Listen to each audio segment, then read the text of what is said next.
Ja, hier heute Weltpremiere des VW Crafter in Frankfurt.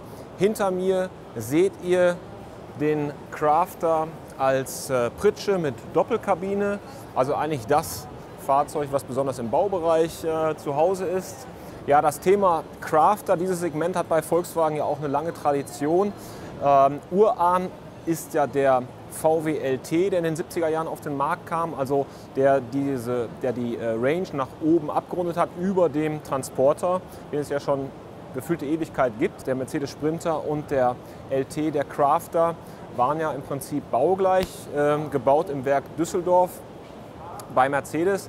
Und jetzt hat man eigentlich eine völlig neue Zeitrechnung, denn die Kooperation ist ausgelaufen oder läuft jetzt aus. Und das, was ihr hinter mir seht, ist wirklich komplett Eigenentwicklung von VW. Also der Crafter orientiert sich jetzt vom Design wesentlich mehr an das Familiengesicht. Erinnert so ein bisschen auch an den Passat vorne, der Kühlergrill. Hat man auch schon beim Caddy gesehen beim Modellwechsel, dass auch der Caddy jetzt wesentlich mehr PKW-like aussieht. Gut, jetzt haben wir ein Nutzfahrzeug, formvolles Function haben wir hier. VW sagt auch selber, dass natürlich hier andere Beweggründe zur Kaufentscheidung beitragen als jetzt im privaten Bereich. Wenn man sich das Armaturenbrett beim Vorgänger anguckt, dann konnte man schon sehen, aus welchem Hause das auch ein bisschen stammt, die Gene. Also da war teilweise das Lenkrad, sah eigentlich sogar gleich wie beim Sprinter aus, nur eben das Firmenlogo war anders. Hier ist jetzt wirklich natürlich vollkommen eigenständig. Und das ganze Ablagenkonzept, da hat man auch in der Präsentation ja Wert drauf gelegt, dass man hier wirklich eine Menge Utensilien hat, die im normalen Transporteralltag wichtig sind, dass man das hier alles unterbringt. Ich zähle 1, 2, 3, 12 Volt Steckdosen hier in dem Bereich. Optional gibt es auch noch ein AUX-In. Sobald man ein Radio als Option hat, hat man auch Bluetooth mit Freispreche. Und was mir auch auffiel, war, dass der Komfort, also so wie man sitzt von der Ergonomie, wirkt das sehr ordentlich. Gerade bei mir ist ja immer das Thema, Sitz ganz zurück, passt das von der Beinfreiheit, stoße ich nirgendwo an. Und das ist aber überhaupt hier kein Thema. Also man sitzt wirklich sehr bequem, Verstellbereich passt, Lenkrad lässt sich auch verstellen, da gibt es gar keine Probleme. Wenn man hochguckt, auch hier hat man noch Ablagen, dann mit Kanten, die eben die Utensilien auch daran hindern, sich hier selbstständig zu machen. Aber grundsätzlich wirkt das schon relativ hochwertig, sehr PKW-like. Und wie man drüben an dem Modell sieht, an dem Kastenwagen, geht das auch noch eine Spur mit mehr Optionen. Wir haben hier eine relativ Basisausstattung. Ich sehe also auch hier keine Klimaanlage.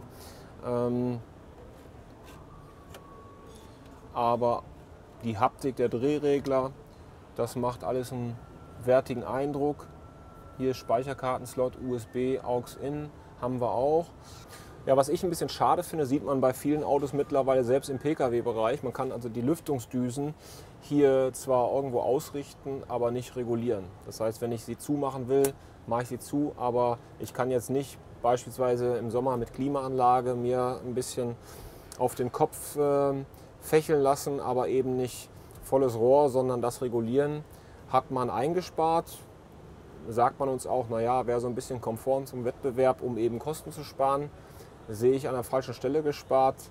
Nun gut, und was mich auch direkt ein bisschen stört, also ich kenne auch Autos, da kann man die Sonnenblende hier verstellen, denn wenn man sie jetzt hier seitlich hat, die Sonne kommt von der Seite, bei der Sitzposition, wo ich immer sitze, habe ich die Sonne hier mitten im Gesicht, weil ich eben den Part hier nicht noch verstellen kann.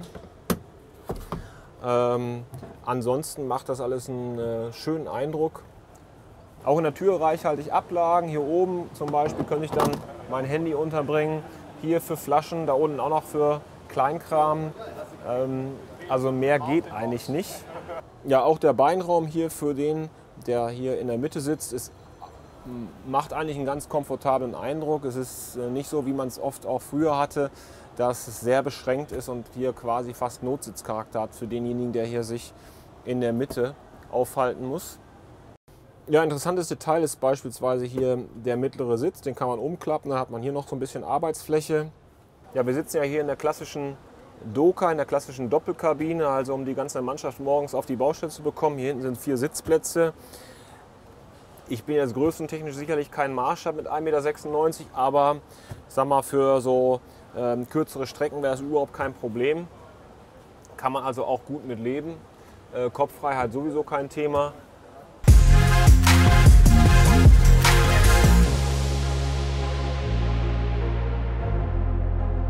Wie es beim neuen Crafter auch aussehen kann im Armaturenbrett, das sehen wir hier bei dieser Variante.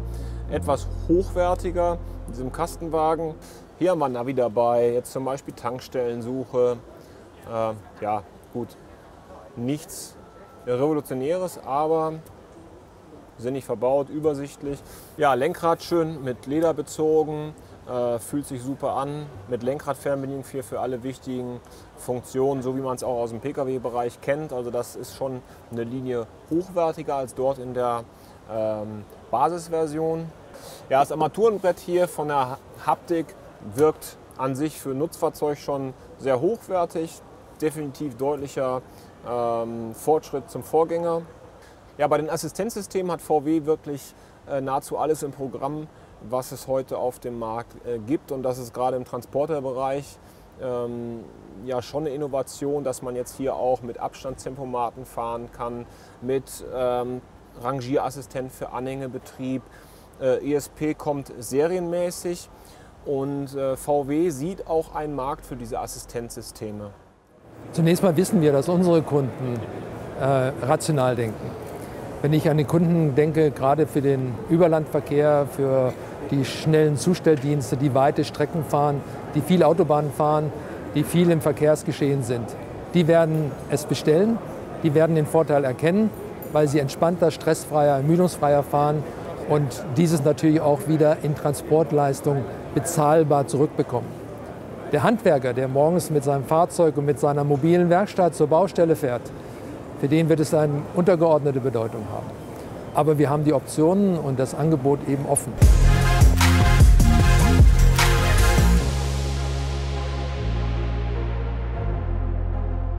Motorentechnisch ist beim Crafter ausschließlich 2-Liter-Maschine lieferbar, entweder als Monoturbo oder als Biturbo, geht von 105 PS bis 177 PS. Und man bekommt auch hier außen schöne Details zu sehen, optional LED-Beleuchtung, auch mit der Leuchtengrafik hier, wie man das ja heutzutage auch bei VW kennt. Was die Stückzahlen anbelangt, da haben wir mit dem Vorstandsvorsitzenden von Volkswagen Nutzfahrzeuge gesprochen und der ist da relativ optimistisch. Wir haben dieses Jahr 50.000 Crafter vertrieben. So, wenn wir das im nächsten Jahr schaffen würden, dann wäre ich schon recht zufrieden. 2018 sind wir auf der Kammlinie und dann planen wir 100.000 Crafter im Jahr.